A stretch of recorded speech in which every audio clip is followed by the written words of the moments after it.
y también atiendo pacientes, ¿ya? Hago clínica pediátrica y adulta. Entonces, bueno, lo primero es contarles cómo va a ser la dinámica. La idea es que en el caso de que tuvieran cualquier problema técnico, ustedes se comuniquen con Cata, puede ser a través del chat, porque si abren el micrófono se va a escuchar para todos y los pueden interrumpir. Como les contó ella también, esta capacitación está grabada, por lo tanto va a quedar disponible por si ustedes la quieren ver después. Y lo ideal es que para ordenarnos realicemos las consultas cuando yo les vaya avisando, o sea, cada cierto tiempo va a haber una diapositiva que va a indicar que es el momento de preguntas y ahí podemos hacer las preguntas, ¿ok? Ya, entonces vamos a partir.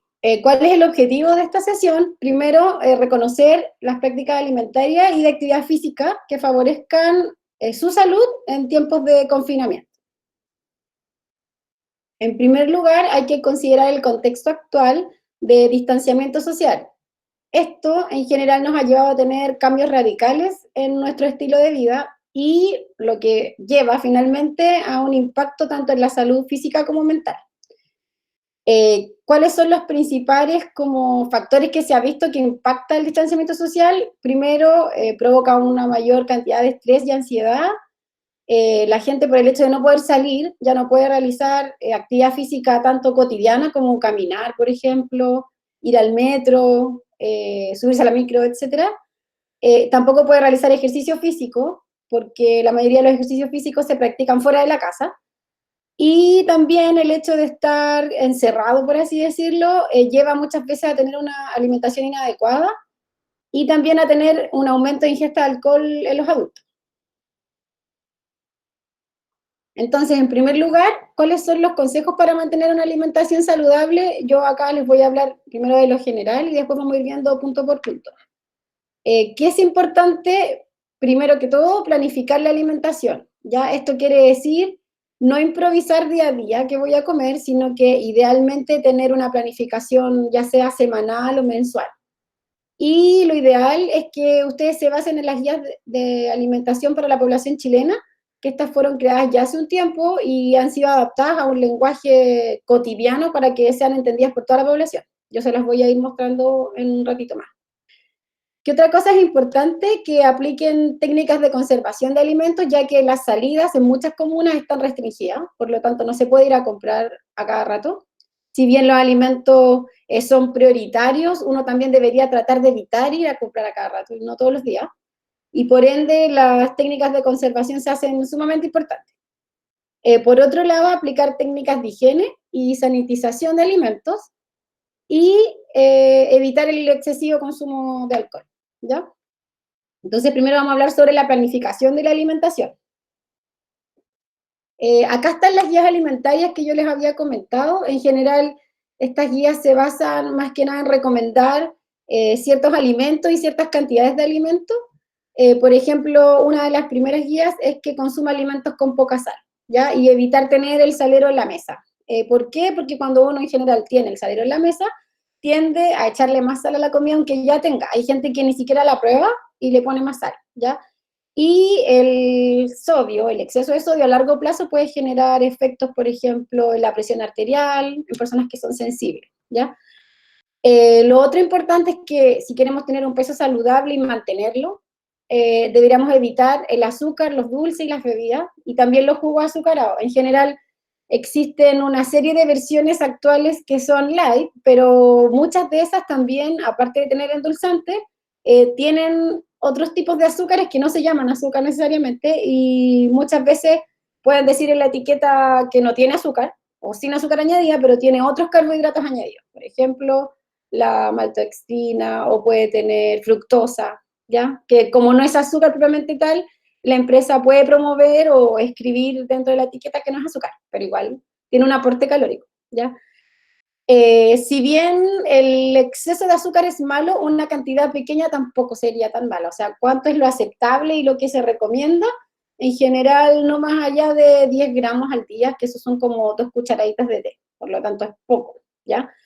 Y bueno, también es importante tratar de cuidar nuestra salud cardiovascular, evitando sobre todo el exceso de frituras y alimentos con grasa, con grasa sobre todo saturada, de origen animal, por ejemplo, todas las cecinas, ¿ya? Sobre todo aquellas que son derivadas del cerdo, tienen en general un poco más de grasa que las que son, por ejemplo, derivadas del pavo. Ahora, igual siempre hay que fijarse en la información nutricional porque eso puede variar, ¿ya? ¿Qué otra cosa es importante? Sobre todo como por el hecho de que ayuda a la inmunidad, el comer frutas y verduras, ¿ya? ¿Cuánto se sugiere que sea el consumo de frutas y verduras? Es más o menos 5 porciones al día entre frutas y verduras, no 5 de frutas y 5 de verduras. Eso quiere decir que si yo consumo en el día 2 porciones de fruta, que serían, por ejemplo, 2 unidades, más 2 veces o 3 veces en el día un plato de verdura, estoy cumpliendo con esta recomendación. ¿Qué otra cosa es importante que para tener una adecuada salud ósea yo debiera consumir lácteos? Se prefieren aquellos bajos o medios en grasa y que ojalá no tuvieran añadida azúcar. Y las porciones recomendadas para el día para la población adulta en general son máximo 3 veces al día, ¿ya? También es importante consumir pescado. Yo sé que es más difícil adquirir pescado fresco, pero sí se puede consumir también el pescado que se vende congelado. Y esto es recomendable que sea, ojalá, 2 veces a la semana, ¿ya? Respecto a pescados enlatados también se podría, pero ojo, la población que es más sensible, por ejemplo, al sodio, debiera tratar de evitarlo. Y ojalá fueran al agua, ¿ya? También es importante consumir fibra y uno de los alimentos que contiene más fibra son las legumbres y también reducir el exceso de consumo de carne y por ende se recomienda que se consuman legumbres al menos 2 veces a la semana y que esos días que se comen legumbres no se mezclen con cecina, sino que sea, por ejemplo, legumbres mezcladas con cereales. Típico arroz con lentejas, lentejas con arroz o porotos con rienda. ¿Por qué? Porque la complementariedad de los aminoácidos de las legumbres con los cereales hace que se ingiera proteínas de mejor calidad, por así decirlo, ¿ya? Y por último, es súper importante mantenerse hidratado y para hidratarse lo mejor es el agua, no los jugos ni las bebidas, ¿ya? En general se recomienda consumir de 6 a 8 porciones o vasos de agua al día. Eso es bastante. Cuando uno pregunta en general, por ejemplo, en consulta, cuánto agua consume la gente, la mayoría consume menos de 1 litro, que serían como 4 o 5 vasos, ¿ya? Ahora vamos a hacer algunas preguntas. No sé cómo nos podemos ordenar. Creo que hay como en el chat, ¿no? Voy a ir mirando. Sí, sí, hay chat. Ya. Entonces acá Ignacia Castro pregunta, ¿qué pasa si soy intolerante a la lactosa? ¿Cómo puedo ingerir lácteos? Ya.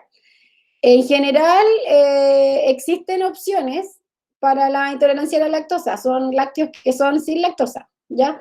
Estos lácteos han sido sometidos a un proceso en donde de alguna forma la lactosa que contiene la leche se divide en 2 azúcares más pequeños, ¿ya? Que son divididos por una enzima que se llama lactasa, que la gente intolerante a la lactosa no la tiene o la tiene en una cantidad demasiado pequeña y eso hace que después se fermente la lactosa en el intestino. Y por eso la gente que es intolerante a la lactosa en general tiene mucha hinchazón o sensación como de meteorismo, ¿ya? Entonces, si eres intolerante a la lactosa, puedes consumir lácteos que digan que son sin lactosa. Y en general, hay de todas las versiones, o sea, hay yogur sin lactosa, hay leche sin lactosa, etc. ¿Ya? Ignacia Castro dice, ¿cómo reemplazo el pescado si soy vegetariana? En general, el pescado contiene principalmente un tipo de aceite de omega 3, ¿ya? Que no está en muchos productos que sean vegetarianos, ¿ya? Y tampoco en otros que sean animales, en verdad. Entonces, lo que se sugiere uno es usar, por ejemplo, la suplementación como alternativa, o también hay algunas algas que contienen también una cantidad más o menos importante de omega 3, pero en el caso de que estuvieras preocupada como por consumir específicamente omega 3, yo te recomendaría la suplementación como una medida segura por el momento, ¿ya? Y si soy vegano, ¿cómo reemplazo el aporte de los lácteos? En general, bueno, el principal aporte de los lácteos es el calcio, y como lo importante de los lácteos es que contienen calcio junto con vitamina D. Por lo tanto, una matriz alimentaria en la que el calcio se absorbe muy bien, ¿ya? Por ende, lo que se sugiere es que si eres vegano, consumas alimentos que contienen calcio. Ahora, casi nunca esos alimentos van a venir acompañados con vitamina D, lamentablemente. Por lo tanto, lo ideal sería como también buscar la alternativa de suplementación, ¿ya? Porque en general los suplementos que son de calcio vienen también con vitamina D, ¿ya?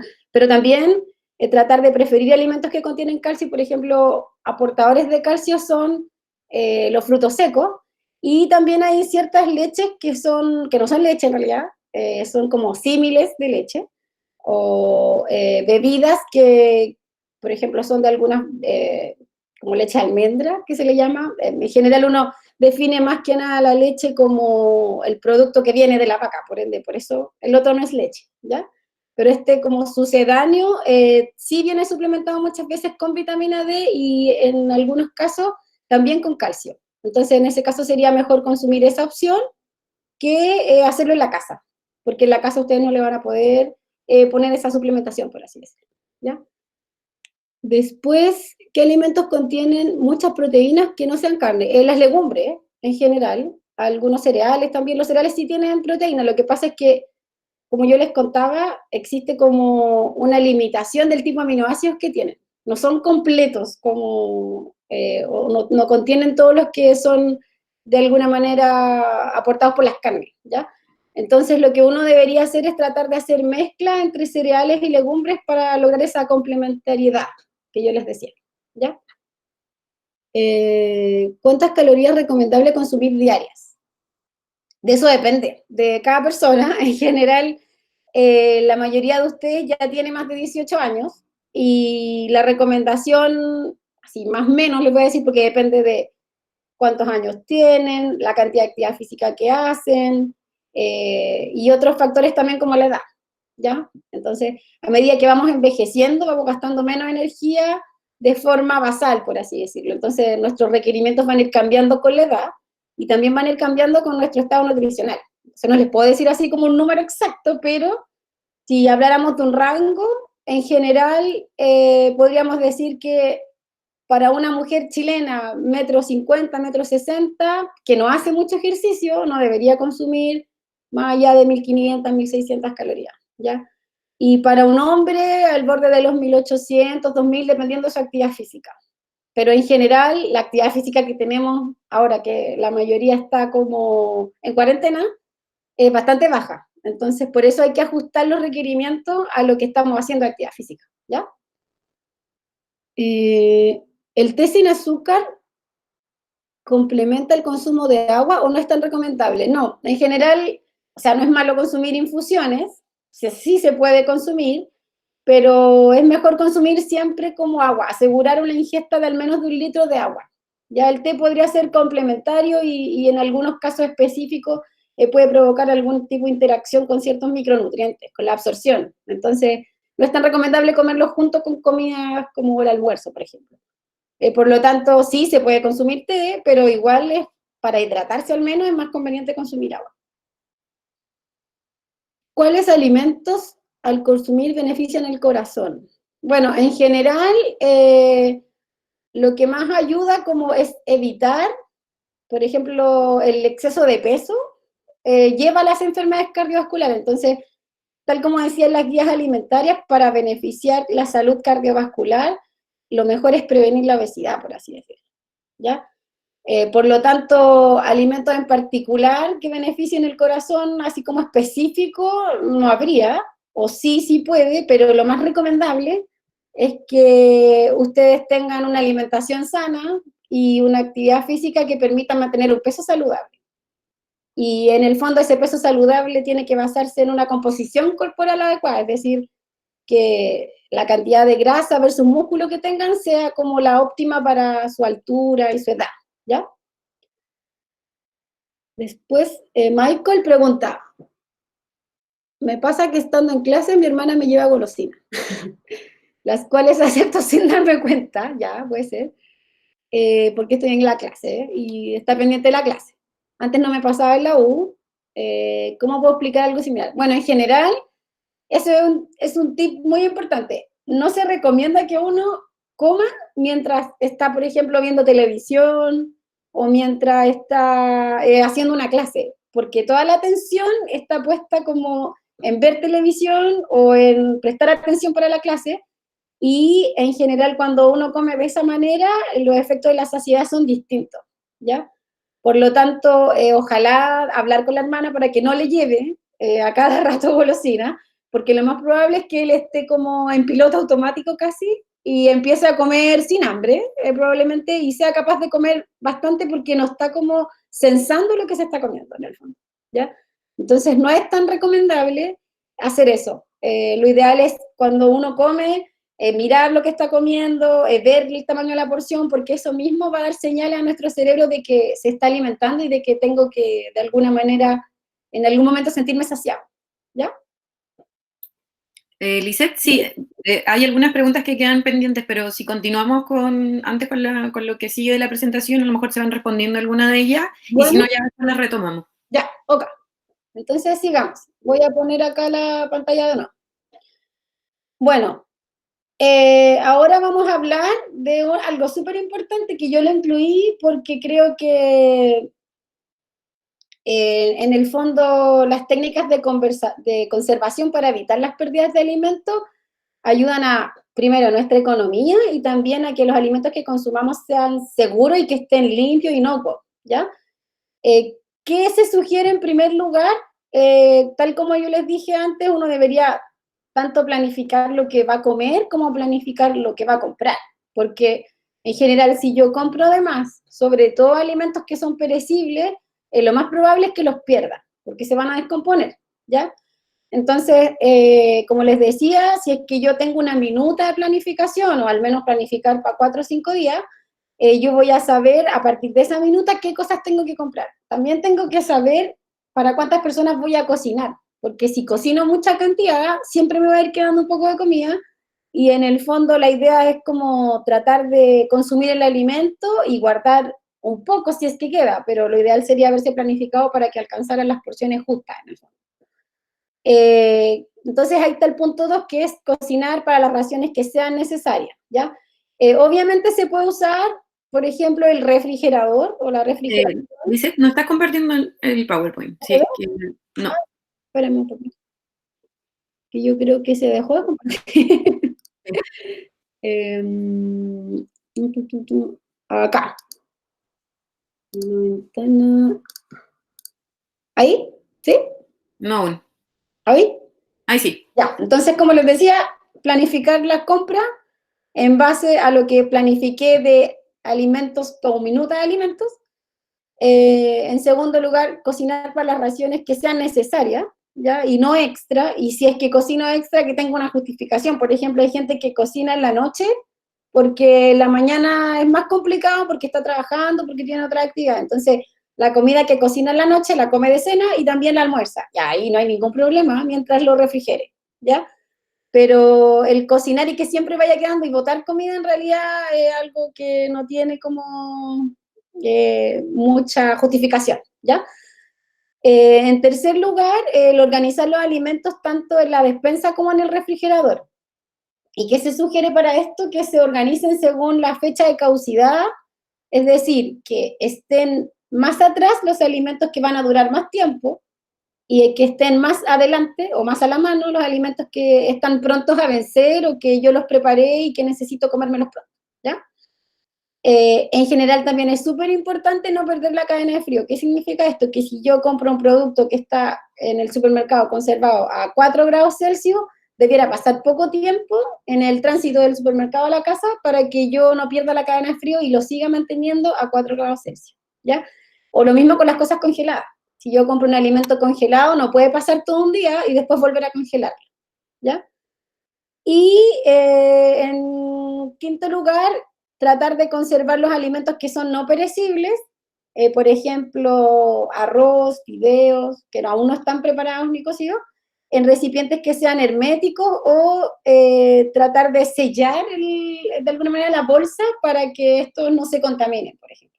Ya ojalá estuvieran en un sitio que no sea húmedo, ojalá estuvieran no a la luz, pero aparte, si yo los conservo en un recipiente hermético, probablemente tenga una duración mayor porque no siempre los envases de los que vienen permiten conservarlos bien. ¿Qué otra cosa es importante respecto a la refrigeración y congelación? Que cuando yo generalmente compro un alimento, por ejemplo carne, y yo sé que ocupo siempre solo 500 gramos de carne, cuando preparo en ese día, y compro 2 kilos de carne, o 1 kilo de carne, lo ideal es que yo no congele la pieza entera de carne, ¿ya? O de lo que sea que compré, sino que trate de fraccionar en distintas porciones más pequeñas para que yo cada vez que descongele saque solo la porción que voy a utilizar, ¿ya?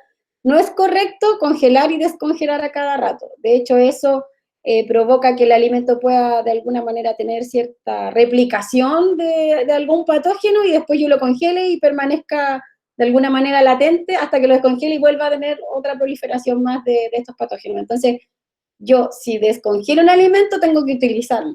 No puedo volver a congelarlo una vez que lo descongelé, ¿ya?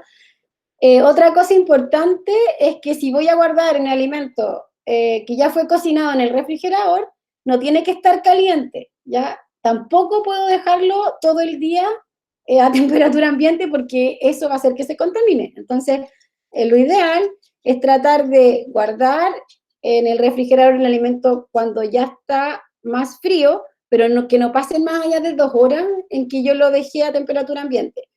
¿Qué se puede hacer como para acelerar este proceso de enfriamiento? El dividirlo, por ejemplo, en potes más pequeños, en uno que no sea muy profundo, porque mientras más profundo, más va a costar que la temperatura baje. En algunas personas usan como una especie de recipiente abajo con un poco de hielo y ponen la fuente arriba para que se enfríe. Distintas técnicas, pero no más de 2 horas a temperatura ambiente. El otro, bueno, ya los había comentado, que en realidad no se debieran descongelar alimentos y después congelarlos de nuevo, ¿ya? Y para descongelar se sugiere siempre que sea un proceso como paulatino, ¿ya? Por ejemplo, ¿qué puedo hacer? Si yo sé que mañana voy a cocinar esa porción de carne que ya había separado y la tenía congelada, la puedo dejar en el refrigerador en la noche para que se descongele lentamente y después, cuando yo la saque al otro día del refrigerador, ya va a estar descongelada probablemente. También se puede usar una fuente que pueda tener, por ejemplo, el alimento que ya lo saqué, está congelado y lo quiero descongelar en mi lavaplatos, tengo que dejar agua corriendo con el alimento obviamente tapado, por la misma bolsa en que lo guardé o el pote en que lo dejé, y dejar agua correr que sea a una temperatura ambiente o tibia, nunca hirviendo, ¿ya? Pero ahí el alimento se va a descongelar un poco más rápido, pero tiene que ser con agua que escurra, no que se acumule, ¿ya? Y repetir que no se deben volver a congelar los alimentos que ya han sido descongelados. Ahora, este otro punto importante yo creo que me interesaría que les quedara muy claro después de haber pasado como por esta reunión, es que hasta la fecha no se ha comprobado que el SARS-CoV-2, o COVID-19 como se le conoce, se transmita por alimentos, ¿ya? Y esto es súper importante porque casi todas las sociedades científicas y organizaciones, como la Organización Mundial de la Salud o la FDA, de todas maneras recomiendan tener buenas prácticas de higiene durante la planificación, la preparación, la manipulación de los alimentos, ¿ya? Por lo tanto, a pesar de que no está comprobado que esto se transmita por alimentos, yo igual tengo que tener buenas prácticas de higiene, ¿ya? La principal de estas, y la más importante, yo creo que se las han repetido muchas veces y ustedes lo han visto tanto en la televisión, en las noticias, en internet, es el lavado de manos, ¿ya? Si yo me lavo las manos adecuadamente con agua y jabón, en general voy a estar desde ya evitando contagiarme, ¿ya? Entonces, siempre que vaya a preparar unos alimentos, tengo que lavarme las manos con agua y jabón en primer lugar. ¿Qué otra cosa?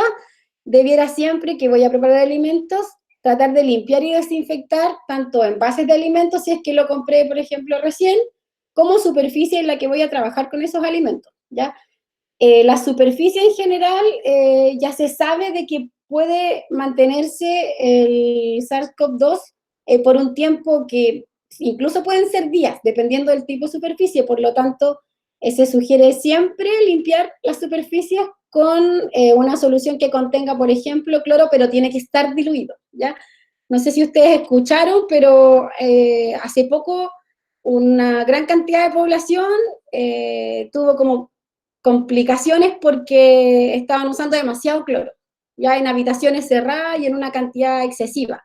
Y eso es porque el cloro es tóxico. Entonces, por eso se sugiere que esto se use diluido. Ya el cloro, generalmente cuando uno lo compra en el supermercado de forma comercial, viene al 5%.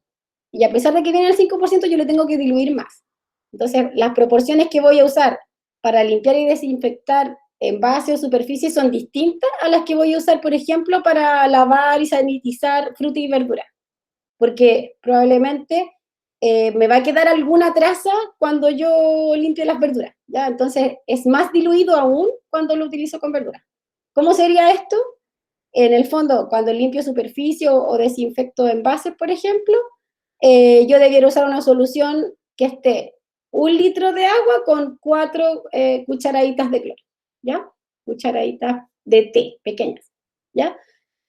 Eso es para limpiar superficies. Y para lavar alimentos, frutas y verduras, siempre se sugiere que primero se lave bajo el chorro de agua y que luego se puedan sanitizar con esta solución que es más diluida, es decir, que es 1 cc de cloro en 1 litro de agua, ¿ya? Entonces, las 4 cucharaditas que son para la limpieza y desinfección son más o menos 20 cc, es mucho más, ¿ya? Por lo tanto, tengo que tener demasiada precaución con esto porque ya se han reportado intoxicaciones por exceso de cloro, ¿ya? Y bueno, esto es importante justamente de lo que les estaba hablando. En general, todos los días vemos en las redes sociales informaciones que son falsas y informaciones que son reales, ¿ya? Y por ejemplo, esta fue una de las que estuvo de moda entre esta semana y la anterior. Y la primera tiene que ver con que por WhatsApp estuvo circulando una información que decía que el tomar mucho líquido hacía que el COVID se moviera al estómago y esto hacía de que el estómago, los ácidos estomacales, de alguna forma mataran al COVID-19, ¿ya?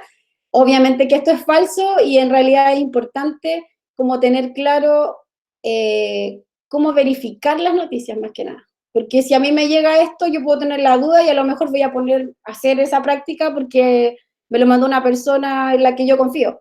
Pero lo mejor es que como ustedes ya son estudiantes y en general tienen acceso a formas de búsqueda, siempre verifiquen la información que les esté llegando.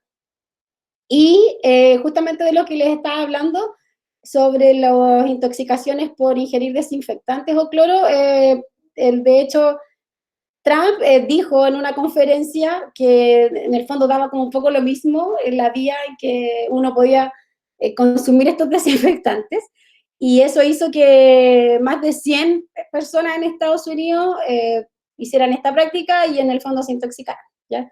Entonces no solamente son noticias escritas, también va en lo que dice las personas que tienen autoridad, por ejemplo, política, ¿ya? Uno siempre debiera verificar la información, sobre todo en fuentes científicas confiables, ¿ya? También buscando información en internet me encontré con varias páginas, por ejemplo en la página de la OMS hay muchas preguntas sobre mitos sobre el SARS-CoV, ¿ya? Dentro de esas, en general la gente va preguntando a las redes y ellos cuando ya ven que se habla mucho sobre, por ejemplo, un alimento o una práctica, responden sobre este mito. Y hay varios, no solamente son sobre alimentación, yo les puse estos dos como ejemplo. Uno era sobre el consumo de ajo, que si prevenía el COVID-19, y obviamente que no hay nada que indique y que de alguna manera compruebe que eso sea así, a pesar de que el ajo es saludable, ¿ya? Pero no se sabe que sea un efecto como directo. Y también el hecho de ponerse alcohol o cloro como en el cuerpo podría matar al coronavirus y eso tampoco está comprobado, por ejemplo. Ya, les puse esas dos noticias, pero ustedes pueden buscar en el sitio de la OMS, en la sección mitos, muchas preguntas más que salen sobre esta enfermedad y que sirven para aclarar dudas, sobre todo. Entonces ahora vamos a hacer más preguntas y vamos a responder las últimas que habían quedado pendientes.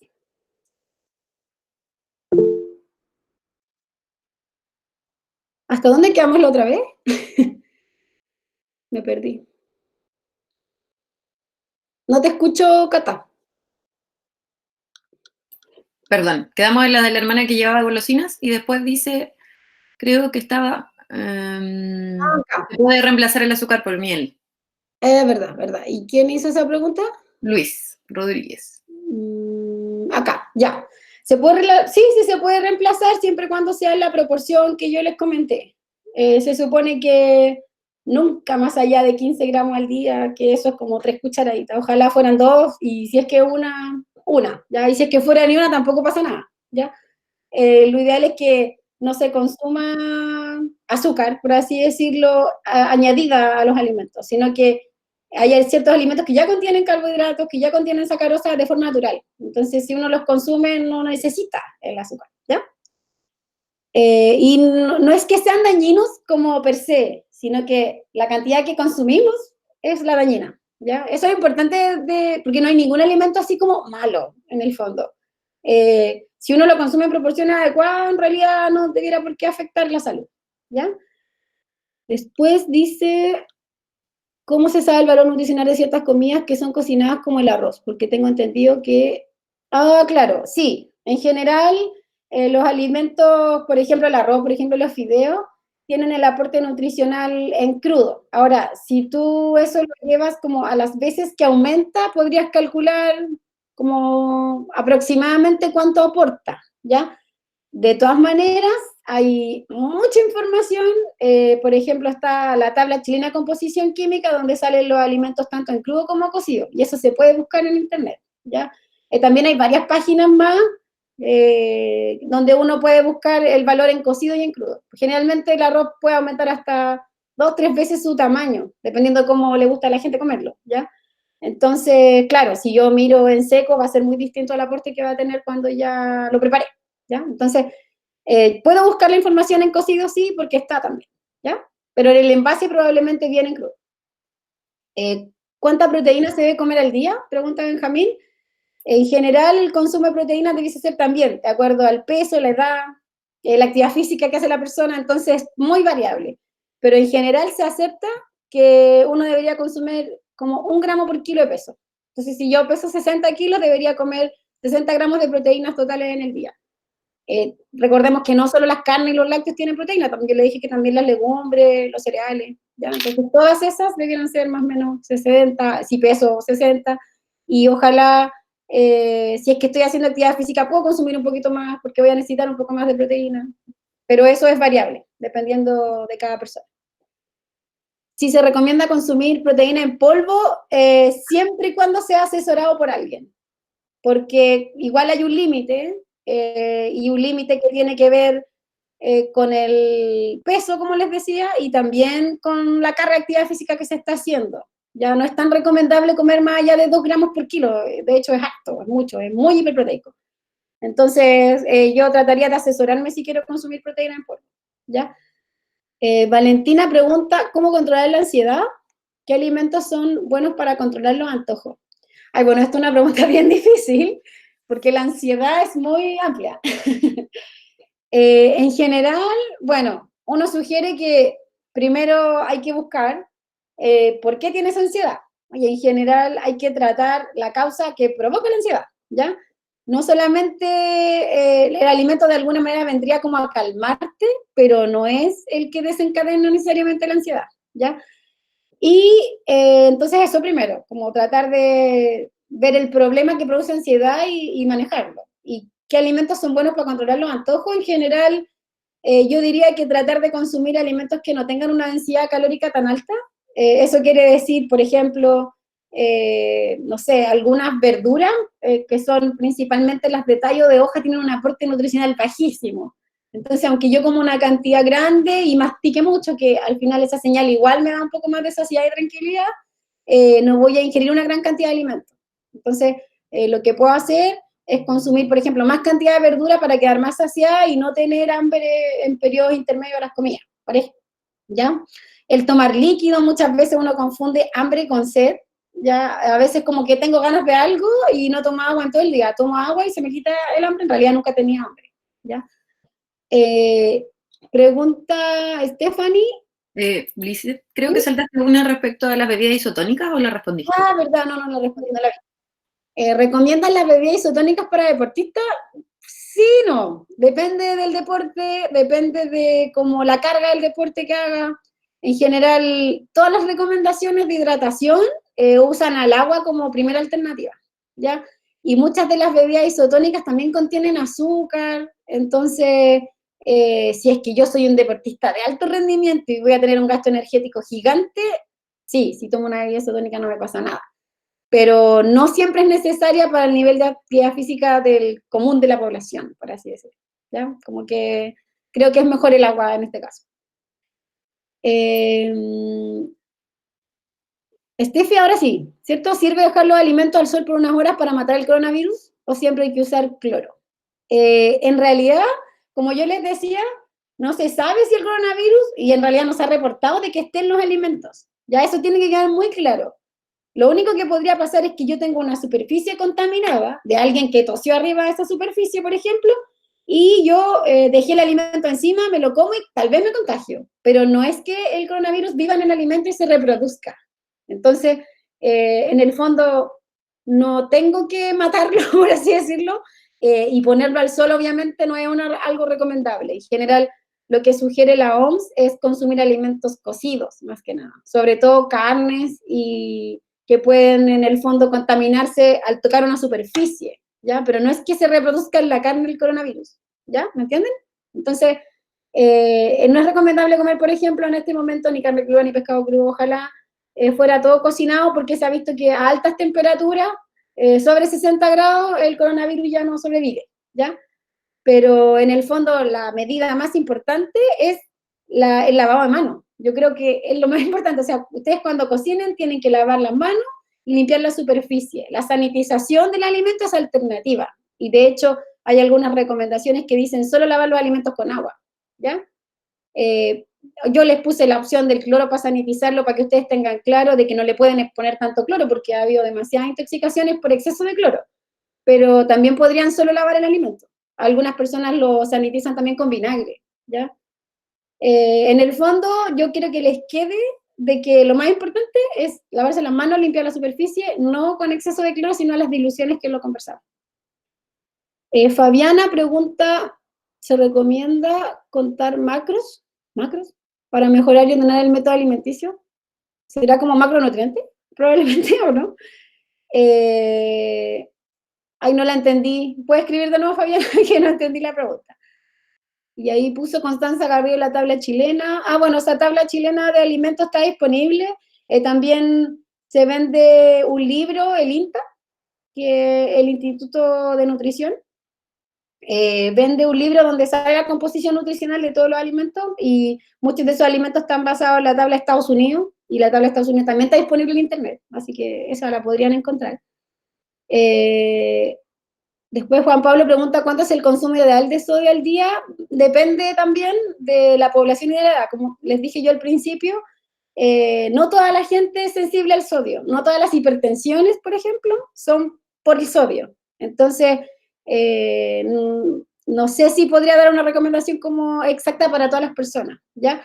En general, yo creo que es mejor traducírtelo como a sal, porque la ingesta mayoritaria de sodio que tenemos es como con la sal que le agregamos a los alimentos, y el resto viene en los alimentos envasados, ¿ya?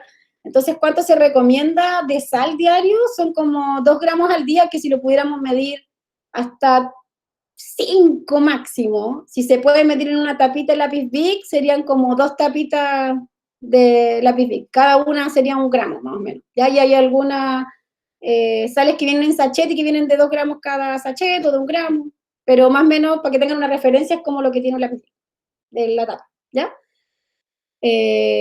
¿Cuántas comidas debería tener al día?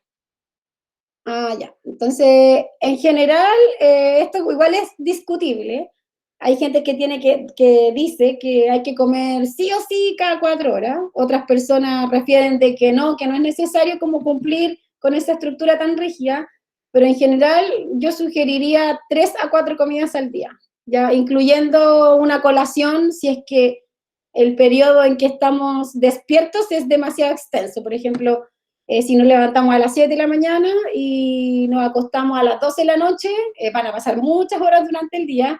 Y si yo consumo 3 a 4 comidas dentro de ese periodo, separadas por 5 horas, está bien, ¿ya?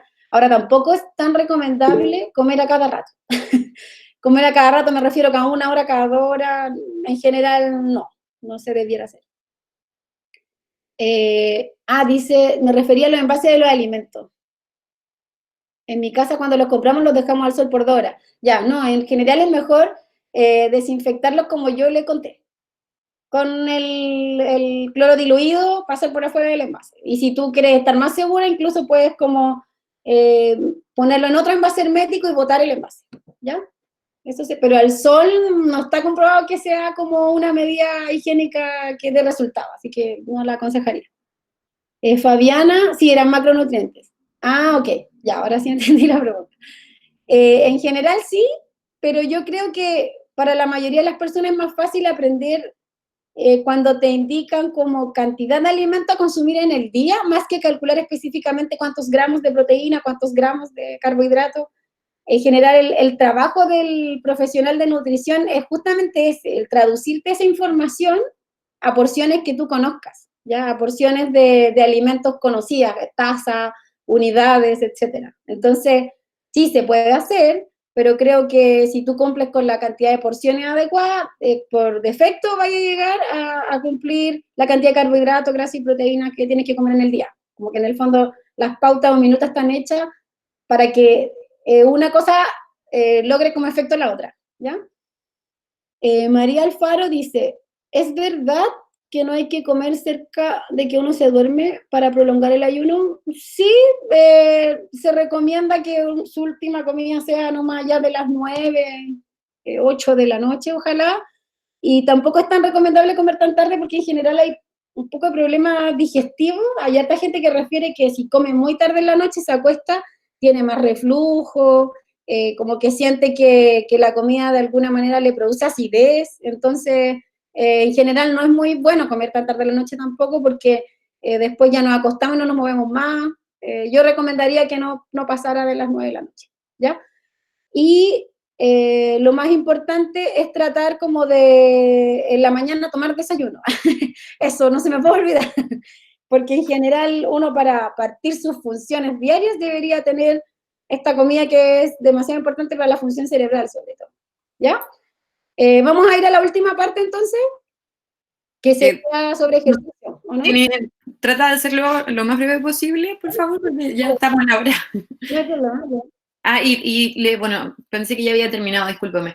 Envié un link como de evaluación para que lo puedan ver en el chat y la puedan responder. Así que se lo agradecería. Y para que pueda cerrar también con lo que queda. Ok. Entonces, ¿ahí se ve la pantalla? ¿Sí? No aún. ¿Ahora? No. ¿No? Momento. ¿Tienes que poner mostrar pantalla ahora? ¿Abajo? Es que lo había puesto según yo. Ay, no me sale. Ahí. Una ventana.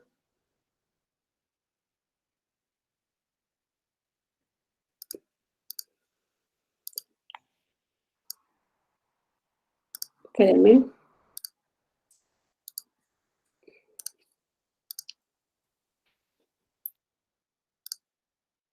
Ya.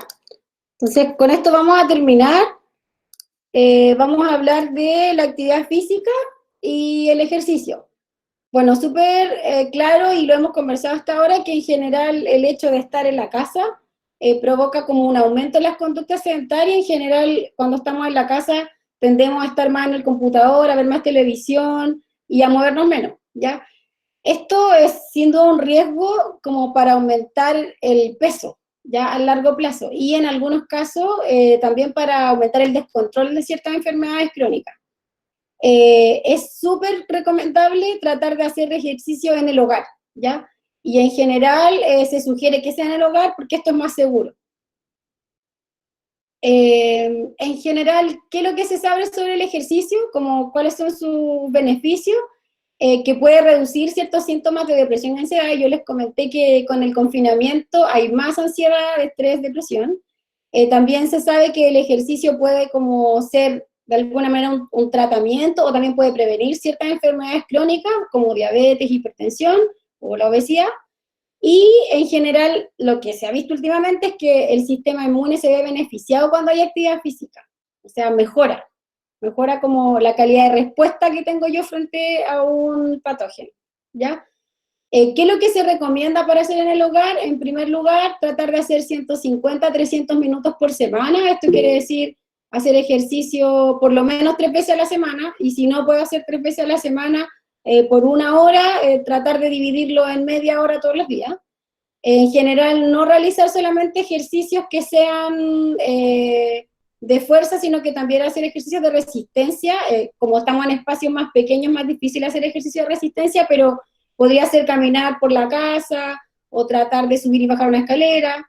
Y se recomienda en general una intensidad que sea moderada para la mayoría de las sesiones, ¿ya? No una intensidad como tan fuerte, porque se ha comprobado en algunos casos que a veces la intensidad demasiado fuerte puede provocar como deterioro del sistema inmune en, por ejemplo, población obesa, ¿ya? ¿Qué cosas puedo hacer en la casa así como más práctico? Por ejemplo, de resistencia, si no tengo pesas o si no tengo como en equipamiento, lo que podría hacer es ejercicios con mi propio peso corporal. Podría hacer sentadillas, zancadas, flexiones de brazos, etc. También puedo hacer ejercicios aeróbicos como bailar, como caminar dentro de la casa, o sea, no tengo para qué salir a correr, ¿ya? También puedo buscar ejercicios como mediante programas que estén en internet, hay muchos, y yo les voy a dejar al final unos ejemplos, en YouTube o ciertas páginas del gobierno también tienen, hay una página de la Escuela de Kinesiología de la Chile que también tiene algunos ejercicios que sugiere, y también las actividades que son del hogar propiamente, como limpieza, barrer, limpiar ventanas, sirven como actividad física. Si bien no es un ejercicio programado, es una actividad física igual, ¿ya? Entonces, en resumen, ¿qué tenemos que hacer para mantener una vida saludable durante el confinamiento? Primero, cuidar nuestra alimentación. Segundo, tomar medidas preventivas que eviten la propagación y el contagio del COVID. Realizar actividad física en la casa. Y, muy importante, informarse de forma responsable y evitar, sobre todo, la propagación de estas fake news, porque en general pueden tener efectos importantes sobre la salud cuando la gente de alguna manera sigue esos consejos que son erróneos. Acá yo les dejé hartos sitios, la mayoría son de Instagram, algunos son de la universidad propiamente tal, está el sitio de la Chile, el sitio del Departamento de Nutrición, de Kinesiología, el del INTA. Hay otros que son del gobierno de Chile que también tienen mucha información sobre justamente lo que yo les hablé. Ciertas sociedades científicas como Sochinud o la Sociedad Chilena de Pediatría, el Colegio Nutricionista y la FAO y la OMS. Acá hay algunos ejemplos. Por ejemplo, nosotros en el Departamento de Nutrición publicamos hace poco como recomendaciones sobre alimentos y qué precauciones tomar, que yo se las conté más que nada durante la presentación. También, por ejemplo, acá en el INTA hay consejos para almacenar los alimentos y que puedan durar más tiempo. En el Colegio Nutricionista han hecho varios ejemplos de receta y también de colaciones que sean saludables. Y la Escuela de Kinesiología, de alguna manera, también se ha encargado como de la parte del ejercicio y promoverlo. Entonces, si ustedes pueden buscar, sería súper positivo porque de alguna manera esto les va a servir y no tiene un costo y en general es información que está comprobada de alguna manera y es segura. Estas son algunas de las referencias y esta es la última. Muchas gracias por haber participado. Sí, chicos, les vamos a compartir el video. Si también la profesora está dispuesta, también les podríamos compartir el PowerPoint a los que estuvieron inscritos. Y bueno, durante la próxima semana vamos a hacer la difusión de los materiales grabados, ¿ya? Bueno, la encuesta, por favor, antes de que se vayan. Y lo último, creo que Michael tenía una duda respecto al consumo de atún en lata, si reemplaza el pescado cocido. Sí se puede consumir atún en lata. Como yo le dije anteriormente, sí este alimento, como se tiene que preservar por mucho tiempo, contiene más sodio, ¿ya? Y en algunas personas el sodio no hace bien, ¿ya? Pero si en su familia no hay nadie que tenga como un problema en particular, cardiovascular, sí se podría aconsejar. Ahora, lo más recomendable es que sea o pescado congelado o pescado fresco. Pero en reemplazo de eso sí se puede usar el pescado enlatado. Sí, no hay problema. Bueno, muchísimas gracias, Elizabeth, por el tiempo, por la disposición también a responder preguntas, y a los chicos esperamos que haya sido también un espacio como para orientar este tiempo de confinamiento, ¿vale? Okay. Muchas gracias. Chao. Chao. Gracias.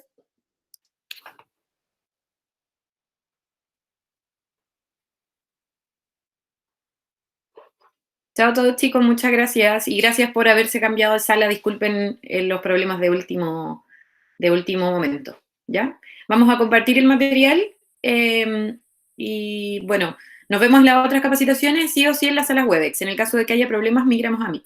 Muchas gracias.